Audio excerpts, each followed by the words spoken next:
The graveyard had grown quiet in recent days, save for the occasional rustle of wind through the moss-covered stones.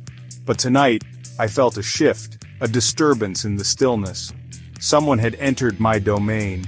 His presence carried a mix of curiosity and trepidation, a boldness tempered by the fear he didn't yet admit to himself. I watched as he wandered through the cemetery, his words cutting through the heavy silence. He called out to us, inviting us to reveal ourselves. A ghost hunter, he claimed. I've encountered many like him before, eager, skeptical, and entirely unprepared.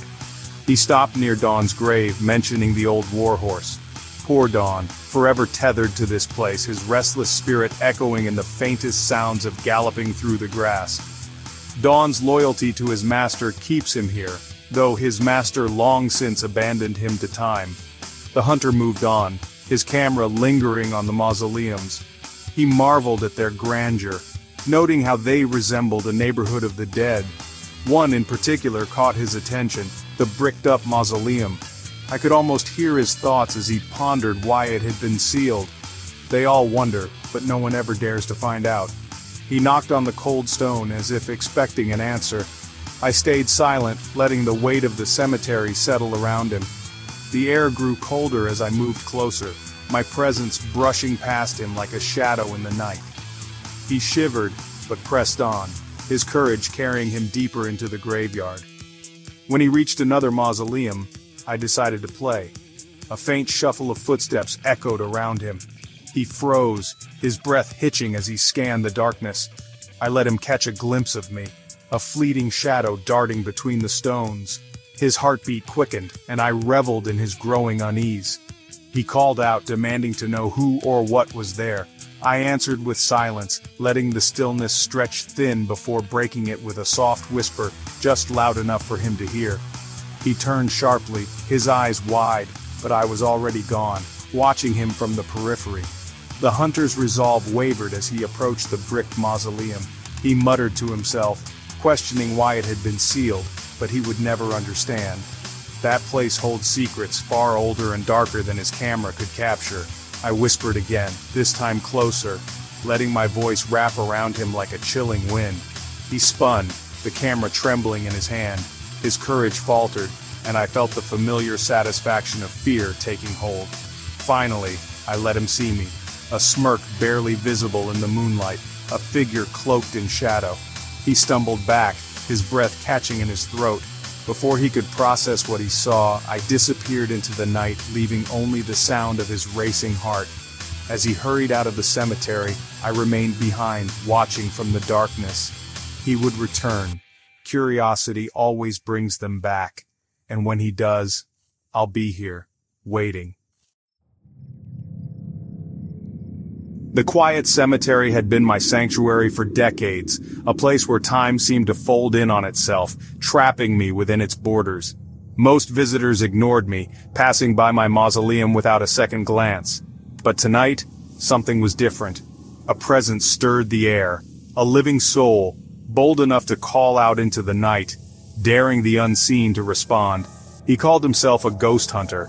His voice carried through the stillness as he wandered between the tombstones, asking for signs and proof of what he couldn't understand. I watched him from the shadows, curious. Rarely did someone come here with such determination, armed with gadgets and a strange mixture of fear and excitement. When he stopped near the strange sphere in the center of the cemetery, I felt the pull of his energy. The object had always drawn attention, its spiral path leading to handprints etched into its surface. It seemed to hold a magnetism that even we spirits could feel. As he placed his hands on it, something shifted. The air grew heavy, and faint orbs danced around him. I reached out gently, testing his reaction, brushing the veil between worlds just enough to let him know I was there. His response intrigued me. Instead of retreating, he leaned closer, snapping photos and muttering to himself. He was unafraid, or at least he wanted to believe he was. That courage, fragile but genuine, made me curious. But then he approached the angel statue. My angel. I had watched over it for years, feeling a strange sense of connection to its graceful form. When he noticed the slight shift in its position, his voice faltered. He couldn't explain what had happened, but I knew. I had moved it, not to frighten him, but to make him see. He spoke directly to me now, addressing the spirit he believed was present. That's when he pulled out the device, the K2 meter he called it, a strange little box with lights, meant to bridge the gap between our worlds. He asked if I could touch it, and so I did. Green light. Yes, I answered silently, letting the device confirm my presence. He asked question after question, piecing together who I was, my name, my connection to the mausoleum, my restless existence in this lonely graveyard. Each time I answered, my energy mingling with the living air to touch the green light. When he asked if I could move the angel again, I hesitated. Spirits like me aren't meant to interact so directly with the physical world, but something about his genuine curiosity compelled me. Slowly, I pushed against the veil, focusing on the statue.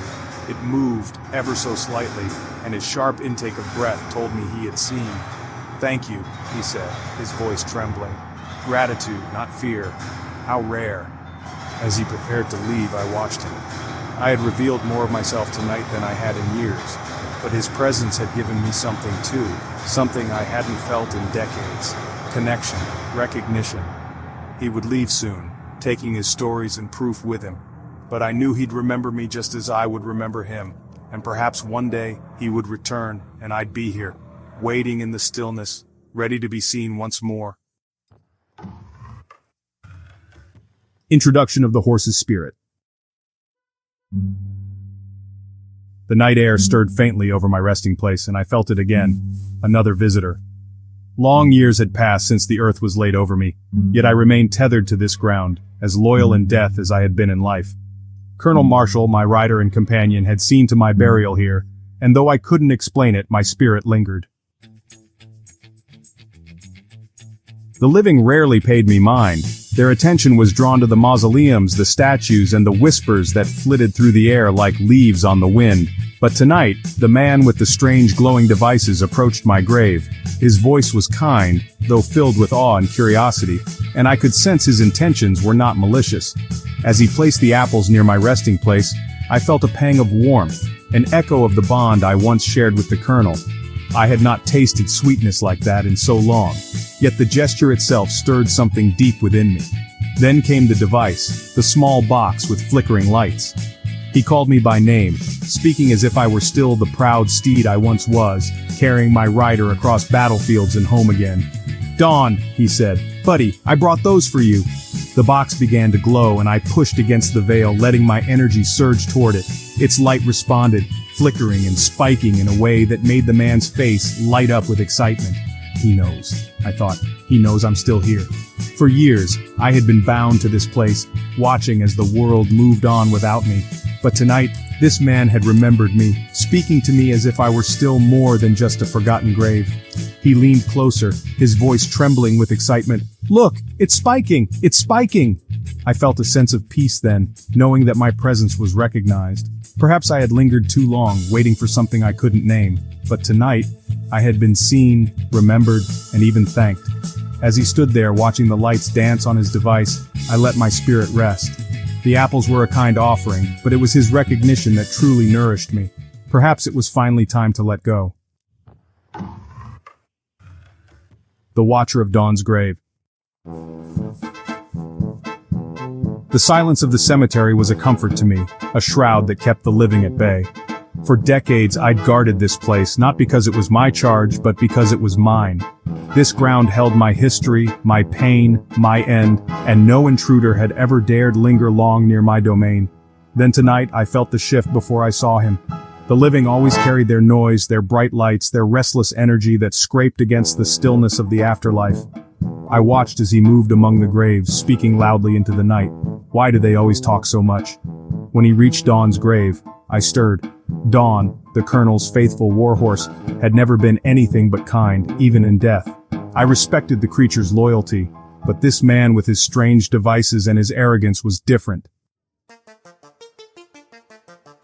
He placed apples by the grave, speaking as if he could summon the dead to perform for his amusement. I felt Dawn's spirit stir faintly, always the obedient one, even to strangers, but I remained still, observing. Then the man crossed the line. He asked for signs, demanded responses, and finally I could bear no more.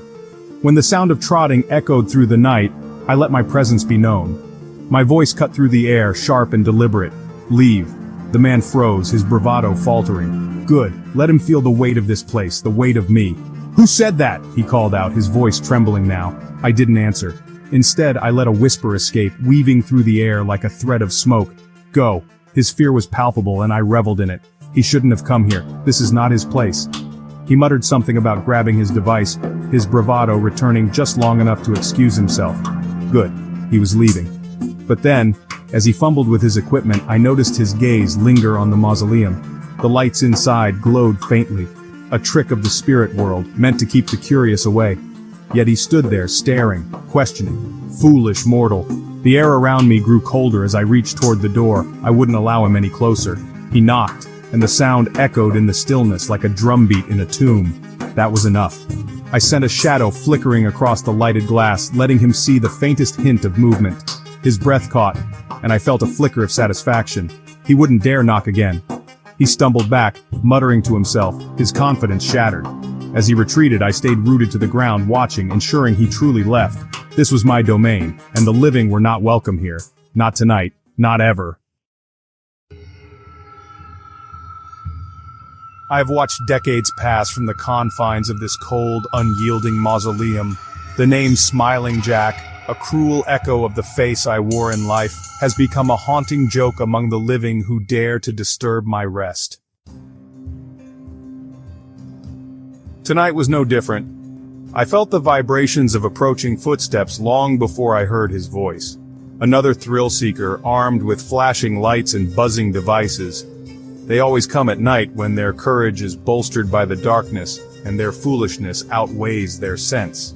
The first knock sent a ripple through my prison. I stirred, unwillingly drawn toward the sound. Why disturb the dead? Why call upon what you cannot understand? When the man spoke my name, the anger began to churn within me. Smiling Jack, is that you? Do you need help? Help! The words scraped against my weary soul. Yes, I needed help once, long ago, but no one came then. The world left me to rot, and now they want stories, thrills, proof of something greater than themselves. I owe them nothing. Still his voice persisted, his questions prodding at my solitude. I struck the door once, twice, enough to silence him, to remind him that he played with forces he could not control. But he was stubborn. They always are.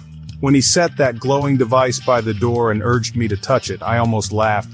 He didn't understand the energy it takes to interact with his world, yet his audacity stirred something in me, and I reached out. The green light flickered. The man gasped, his excitement mingling with fear. Good.